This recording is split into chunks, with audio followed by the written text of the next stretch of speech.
Okay, so this is question 10 from the OCR 2020 paper 3. Okay, right, working.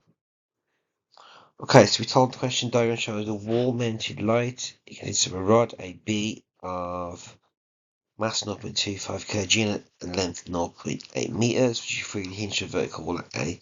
The lamp of mass 0.5 kg fixed at B. Okay, so first thing I'm going to do then is put a 0.5 G coming down from the lamp, and obviously our rod, is 0.25 kg, and it does say as well that it's modelled as a uniform. Uniform is going to be in the middle. So we have our 0.25 G coming down like so. Okay, so it says by taking moments about A, turn attention in the chain. Yeah, turn attention in the chain. Okay, so that should be fine. So what we're going to do is, obviously we know that tension is acting this way. What we're interested in is the perpendicular to the rod, aren't we? So we want to do this component of the tension going that way. Okay. We want the component of the weight of the rod going perpendicular to the rod that way. And we want the weight of the lamp perpendicular to the rod going like so. So that's what we're interested in. So we're going to be taking moments about A, aren't we? Okay. That makes sense. Okay, so obviously we need to look at the angles. The first thing I'd probably do here, make a right angle triangle there, that's 90. That means that angle must be 30. Yeah, 30 there. Okay, makes sense. Well, that means that this is 60. So that's your right angle, 90 degrees, which means the angle I'm interested in is 30 degrees there. Okay, so that be 30 degrees there, like so. Okay, makes sense. Now remember, the force is always the hypotenuse. So your right angle is like here. There's your right angle there. Okay, so the component we're interested in, components rather, are these and these, aren't we? Yeah, that's what we're interested in. Now, this force here, force there is clearly going to be, it's going to be 0.25 G cos 30.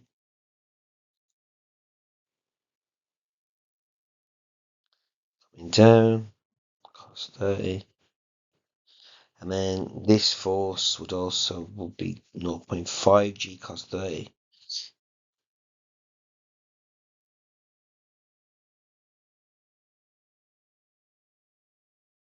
Okay.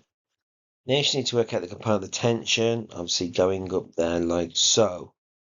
Okay, so what we're going to do, what we would do here, okay, that component basically is we are thinking about this triangle here like so.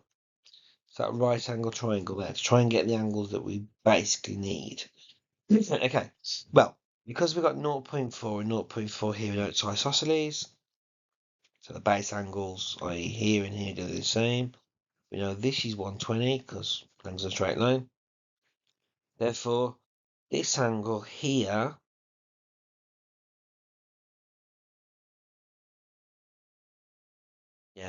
this angle here must obviously be just 30, which means that this angle here is also 30. Okay, makes sense. Which means that the angle that I'm interested in, is obviously this angle here, which is just 60 degrees. Okay, yep. So we want this force coming up like this, which counteracts the two yellow forces when we take moments, obviously. That makes sense. Okay, so obviously we've got our right angle, our tension is our hypotenuse, obviously the force that we want. So this component here must just be T cos 60 acting perpendicular to the rod. Okay, so it should be straightforward from here. So by taking moments about A, we've got T cos 60 multiplied by 0.4 because distance is away from A, and that would equal the sum of the two yellow moments, basically, which is going to be 0.4 lots of 0.25 G cos 30. And we're going to add that to 0.8 because the distance, the lamp is away from the A. Lots of 0.5 G cos 30. We should be able to solve for tension for T from that equation. Okay, so what do I get? Let's work out the right hand side first. Okay.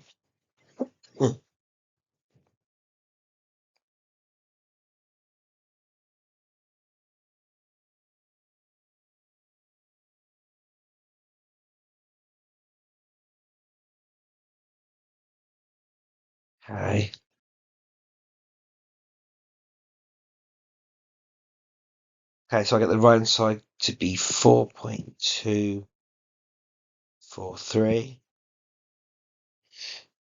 524479. Okay. Yeah. So I'm just going to divide that by 0.4 cos 60 to give me tension. Okay. So I get a tension T to B, it's what it said, so divided by 0.4 cos 60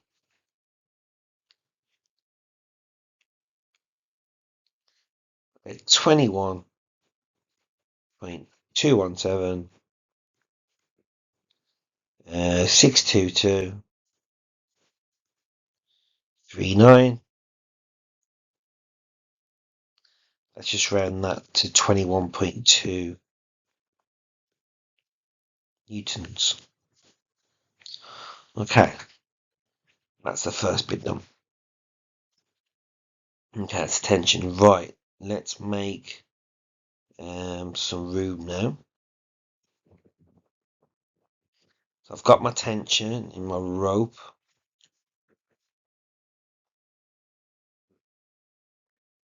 I'm just going to leave that on there. I need that. Now I'm going to just clear my diagram, so I need a new diagram and new annotations. To clear everything. Found my tension, remember, it's amazing. Okay, now, right, next part of the question. Okay. Let's change that to actually. Yeah, it then says determine the magnitude of the force exerted on the rod at A. So obviously at A, we know, don't we, the way this works is going to be a force exerted directly outwards. Okay, like so. And there's going to be a force either coming down or going up. We need to determine that. Okay, so it's either going to be coming down or going up, like so. Really important. Okay, so what do we do? So first thing we're going to do is obviously now this is the tension. Now the force counteracting that force coming out towards the right from the wall, it's going to come from here. So what we're going to do now is resolve the tension like there. So that force there, i.e. this force here, this component of tension, T, okay, must be opposite and equal, remember Newton's third law, to this force here coming out from the wall. That's the way it works, okay? That's the way, okay? So that should be pretty straightforward, I think. Well, again, the angles. So we know, didn't we? We found out that, remember this angle here was 30. we've got the right angle triangle, that means that's 60. Which means this angle here is obviously 30 now. So obviously this force is T sine 30. Now sine 30 is a half. So we're going to round it. We're going to divide the unrounded value of T by 2. That's what we're going to do. That's going to be that force. Divide by 2. So we get 10. A bit neater. We get 10.6088 112. That is equal to the green force, A. Okay. Then going to determine whether the other force, the component of the force goes up or down.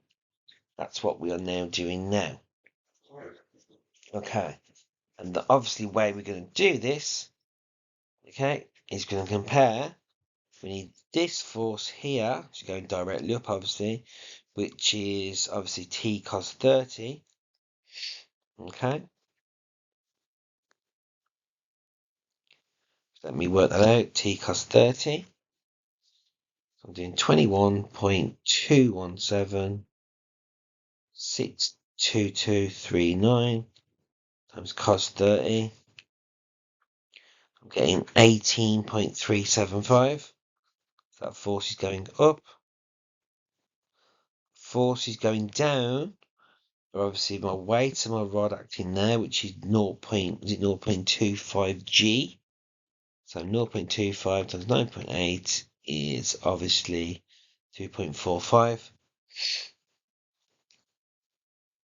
And then the weight of the lamp, which is just 0.5 G, I believe. Yeah, it should be somewhere, yeah.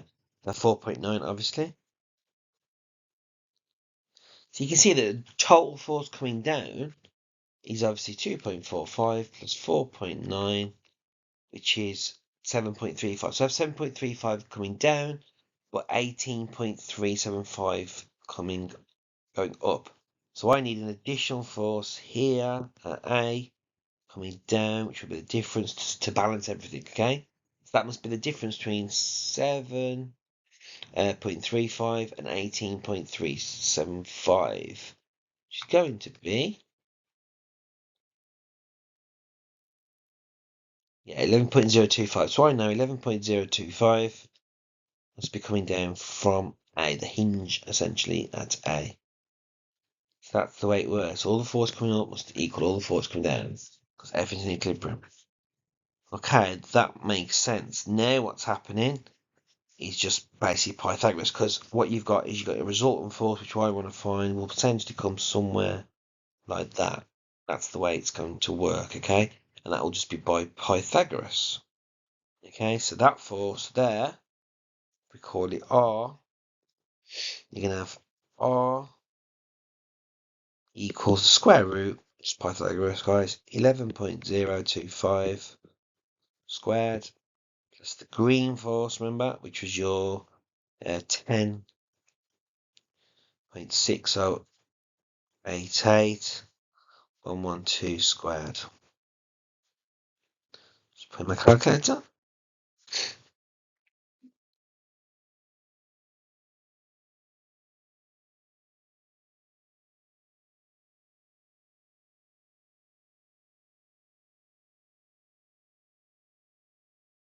Okay, so it gives me 15.3002451. We ran that just to 15.3. So we're saying 15.3 newtons is the magnitude of the force exerted on the rod at A. Okay, then once the direction of the force, okay, well, clearly we can see, can't we? It's acting below basically the if we call it this line here, yeah, so below the reinforce essentially is what we want. So let's work that out, okay? So what I'm going to do now, so I'm going to do essentially to make a little bit of room here.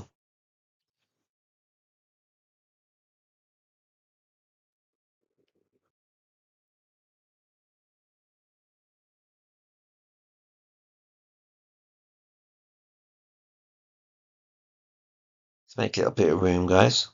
So what I mean by this is, so at A, so obviously this is A, isn't it? Okay. So this is our, this is our, essentially, this is our horizontal, isn't it? Okay, it's our horizontal. So it works. So we've got our force coming down like so. We can make the triangle like this. So we've got this coming this way, this coming that way, that coming that way. So this is the angle obviously we want to try and find. Okay. Now we know its component here is 11.025. Use that one. I'm just going to use my 10.60888112. Okay, so I want to find theta. So obviously theta, we have the force R, the magnitude of the force acting at A, is acting theta degrees below the horizontal. That's what we want. Okay. But obviously, what have we got? We've got opposite and adjacent. So we're going to do inverse tan. Okay. So theta is inverse tan of 11.025 divided by that 10.60888112.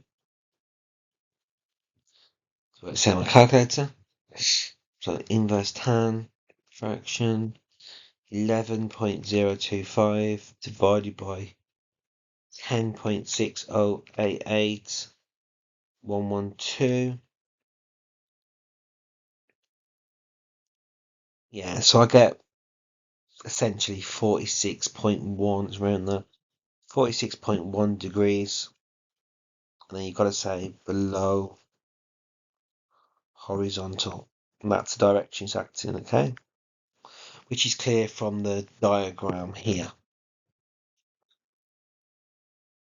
Okay. All making sense, yeah? All makes sense. So we had a tension of, excuse me, a tension of 21.2 newtons. That was our answer. Part A is 21.2 newtons. The magnitude of the force acting on A should be 15.3 newtons. Okay, so that should be 15.3 newtons there. And then direction of the force exerted on the rod at A is 46.1 degrees below the horizontal. The answer suggests what improvement that can be made to the model to make it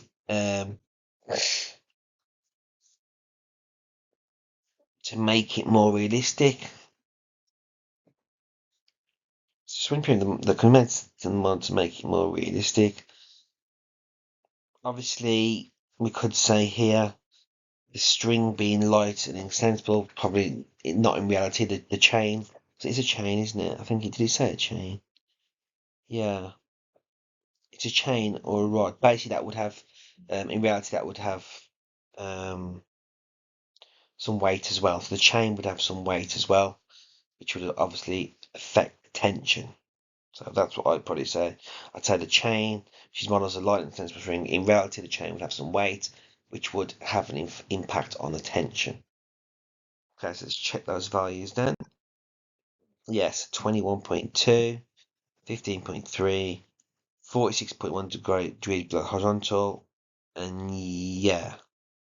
So yeah, two options. So consider the dimension of the lamp, consider the weight of the chains. That's the one I said, guys. Consider the weight of the chain, which obviously would affect the tension. Okay. Thank you.